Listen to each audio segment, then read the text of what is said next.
Na mpenzi mtazamaji, ikiwa leo ni siku mrefu sana kwa wafanyi biashara pia na wakazi wa Thika, tuliweza kukita kambi katika maeneo mbalimbali ya Thika, watangazaji wa runinga ya TAS kuweza kukufahamisha ni yapi ambayo yanaendelea. Bwana Sifa, tumeweza kuona wakibeba jeneza kwa gari. Sijui jambo kama hili we mwenyewe umelichukulia namna gani?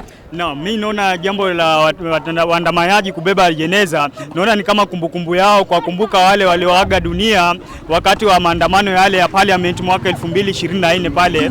Tuliona wengi wao walipata kuuliwa pale, walishutiwa marisasi kama walivyodai, na naona jambo hilo la kubeba jeneza ni kama wanazidi tu kwa kumbuka wenzi wao, wakidai haki kutoka kwa serikali ili wapewe fidia kwa wenza wao.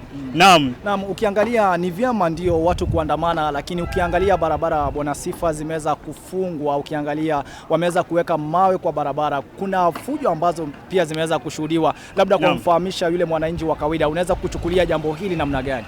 Naam, jambo hili la kufunga barabara naona tu ni jambo la kawaida, hususan kwa wakati huu wa maandamano. Kufunga kwa barabara, watu waandamane kwa amani na kwa haki, wakidai mambo yale ambao wanataka kutoka kwa serikali wafanyiwe.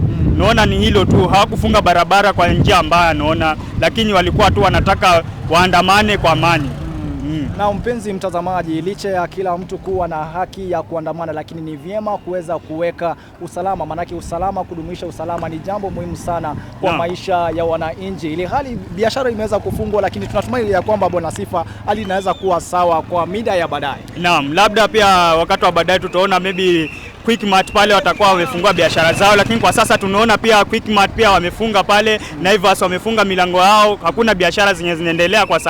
Labda tutegee baadaye ama kesho majaliwa huenda biashara zikarudi sawa, lakini kwa sasa mpenzi mtazamaji, hali ni tete kitaani, watu wanazidi kuandamana wakidai haki kutoka kwa serikali, wakidai pia fidia kutoka kwa wenzao waliouawa maandamano yaliyoisha. Naam, ukiangalia wameweza kujitokeza kwa wingi sana.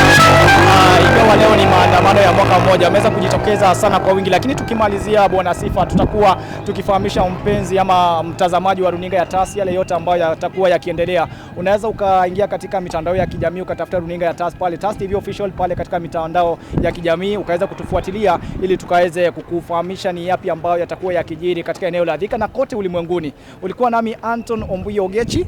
Na mpenzi mtazamaji, zidi kuwa nasi, nami ni Justin Sifa kutoka TAS TV. Kwaheri.